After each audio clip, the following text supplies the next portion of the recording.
È veramente incredibile, poi è grandissimo.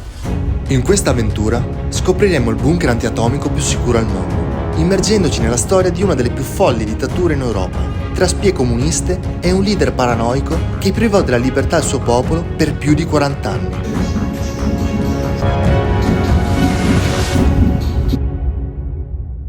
Mi trovo nel bunker più profondo e sicuro al mondo, 100 metri sottoterra nella capitale albanese di Tirana. Sono qui perché l'Albania è il paese più bunkerizzato al mondo. Per colpa dell'ex dittatore Enver Hoxha, qui in Albania furono costruiti più di 170.000 bunker. Sono veramente immersi in qualsiasi punto del paese, dalle città alla natura, alla campagna e lungo le coste. Per 45 anni dopo la Seconda Guerra Mondiale, l'Albania è stata isolata dal resto del mondo, schiava di un regime tra i più rigidi e granitici che l'ideologia comunista abbia mai prodotto in Europa. Il leader incontrastato, per 40 anni, Enver Hoxha, cadde ben presto nel suo isolazionismo ideologico, con il partito che è la parte del giusto, mentre il resto del mondo ha torto. Ateismo di Stato, distruzione di chiese e moschee, nacque così il mito di un'Albania circondata da nemici che la condannò per anni a un ingabbiamento economico e sociale.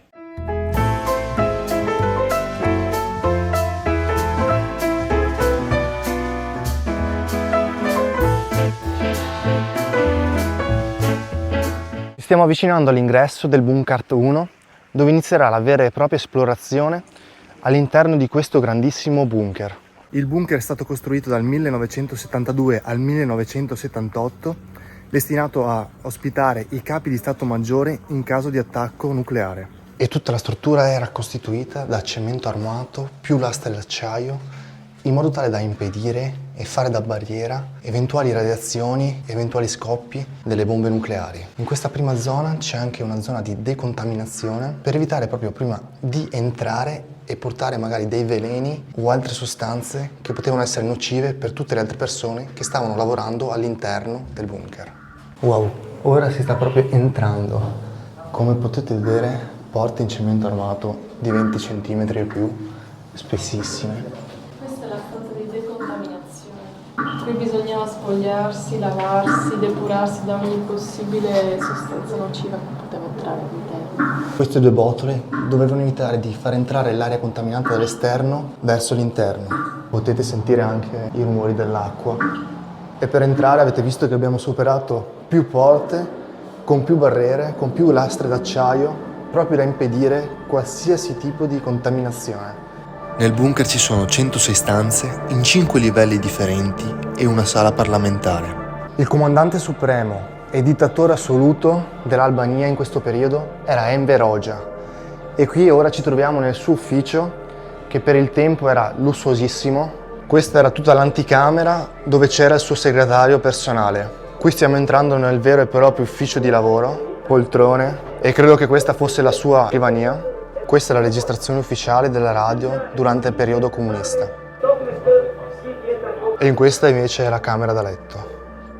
Questo invece è l'ex bagno. Questa invece è una stanza, un'armeria, dove tenevano i fucili, gli elmi, borracce e tutto il necessario per il combattimento. E questo Bunker 1 mi sta dando molte sensazioni, proprio sto entrando nel cuore e nella storia di questo paese. In queste stanze del museo stiamo vedendo tutta la testimonianza della storia dell'Albania a partire dagli anni 40-42 in poi, storie di resistenza all'occupazione italiana, che poi non è andata a buon fine, ed è seguita poi quella tedesca, quindi un periodo in cui gli albanesi si erano impegnati nella resistenza, come l'Italia e i nostri partigiani, e quindi una dura lotta per liberare il paese. In questa stanza invece viene raccontata tutta la storia della liberazione albanese dalla Seconda Guerra Mondiale, quindi dalla dominanza nazista.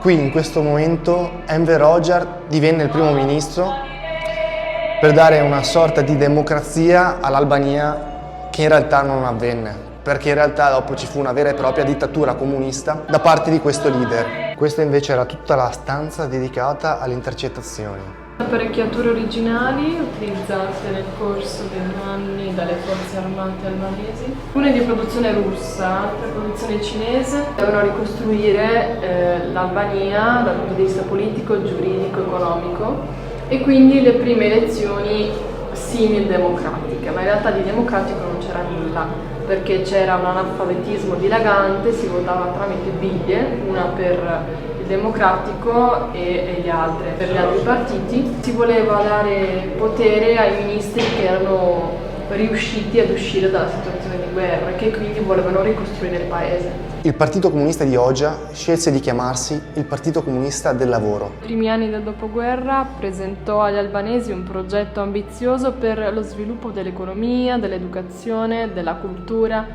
e anche in generale della società, utilizzando la mobilitazione delle masse, tipico dei sistemi totalitari. Mirava a un ateismo di Stato, quindi a rendere tutti quanti laici. I due pilastri su cui si basava il regime era il primo la propaganda, quindi esaltare in qualsiasi modo possibile il dittatore attraverso feste, commemorazioni di qualsiasi genere, riempiendo stadi, persone. E il secondo pilastro era invece la dura persecuzione a qualsiasi tipo di dissenso da parte di tutte le persone, ovviamente con la violenza e con una serie di torture. Questi principi quindi vennero istituzionalizzati attraverso un pacchetto di leggi che toglieva ogni diritto umano individuale e quindi si aprirono le porte ai sistemi carcerari e sistemi di internamento attraverso anche campi di concentramento per tutti quelli che mostravano forme di dissenso.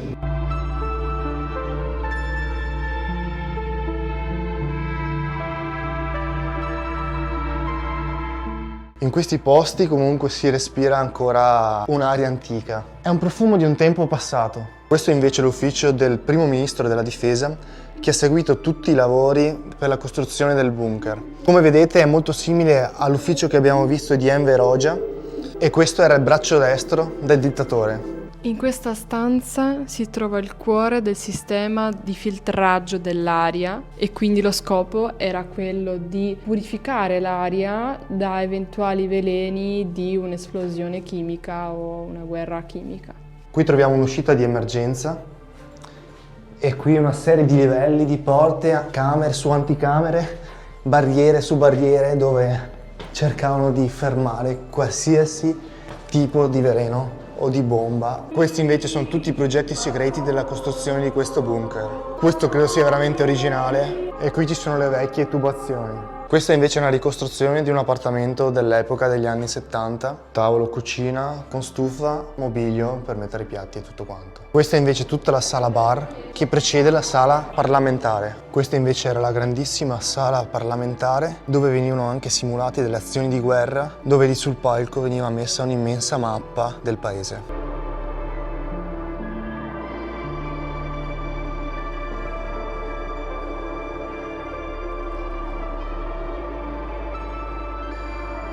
Scendendo si percepisce anche che la temperatura è scesa, quindi fa molto più fresco rispetto ai livelli superiori. È veramente incredibile, poi è grandissimo. Qui ci sono delle stanze vuote. Dopo aver esplorato Bunkert 1, ci siamo diretti nel secondo bunker più importante dell'Albania, Bunkert 2, nel centro della città di Tirana. Ma perché l'Albania è il paese con più bunker al mondo? A quel punto Hoxha era ossessionato dalla possibilità che l'Albania potesse venire attaccata dai paesi confinanti, prevalentemente da parte della Jugoslavia, ma anche dall'Europa occidentale e più tardi anche dai paesi del Patto di Varsavia. Così, alla fine degli anni 60, venne elaborato un piano per la costruzione di circa 700.000 bunker, da disseminare in tutto il paese per proteggerlo dai nemici pronti ad invaderlo. La sua fu una carriera politica da opportunista. Prima alleato con l'Unione Sovietica e poi con la Cina. Nel giro di pochi anni chiuse i rapporti con tutti, isolandosi completamente. Tutte queste paranoie del leader diedero vita a un addestramento di massa, soprattutto per un eventuale attacco con bombe atomiche. Schiacciando questo pulsante si può simulare un attacco chimico, quindi ora proverò e vedremo cosa succederà.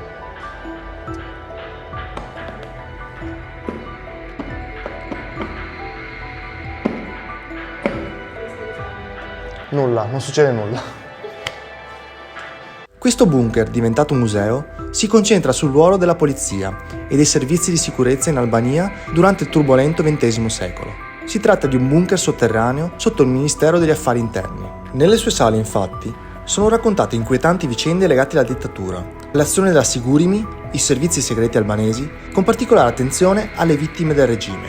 E qui istruivano i soldati a fare dei veri e propri corsi di spionaggio attraverso delle vecchie macchine fotografiche del tempo. Questo è un altro mini bunker che è situato in un formalissimo parco ed era anche questo un rifugio che alla fine non è mai stato utilizzato per quello che era stato concepito.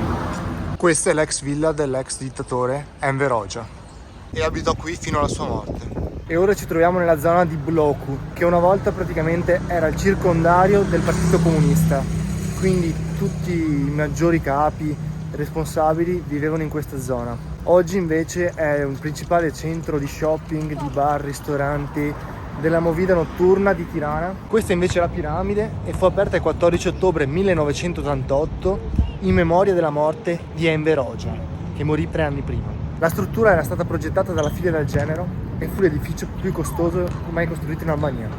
Ora ci troviamo dentro la Casa delle Foglie, conosciuto anche come il Museo della Sorveglianza Segreta, così chiamata per le piante rampicanti che ne coprivano le facciate. È diventato un museo dedicato alle persone innocenti che sono state spiate, arrestate, processate, condannate e giustiziate durante il regime comunista. All'interno è molto interessante perché si trovano tutte le attrezzature utilizzate al tempo per spiare, ascoltare, intercettare qualsiasi persona che si sospettasse che fosse una spia o andasse contro il regime.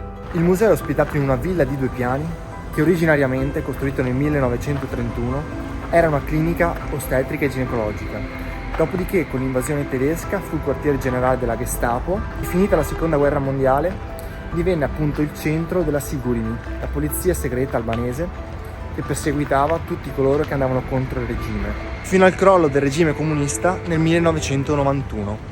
In questo breve viaggio in terra albanese ho voluto scoprire l'Albania partendo dalla sua storia, uno stato che fino a poco più di 30 anni fa era completamente isolato dal resto del mondo, a causa di una folle dittatura che impediva qualsiasi tipo di libertà alla sua gente, governata per 40 anni da un leader con idee paranoiche su attacchi nemici con bombe atomiche, che in realtà non sono mai avvenuti e che ha tappezzato tutto il paese con 200.000 bunker mai utilizzati, se non come riparo per il bestiame, come bagni pubblici o piccoli chioschi in spiaggia. Se sei arrivato o arrivata fino a qui, ti ringrazio per la visione. Il 98% di voi che guardate i miei video non è iscritto al canale. Iscrivetevi, per voi è gratis, ma se lo fate supporterete il canale e riuscirò a portarvi contenuti sempre più interessanti. Ci vediamo in una prossima avventura. Ciao da Jack.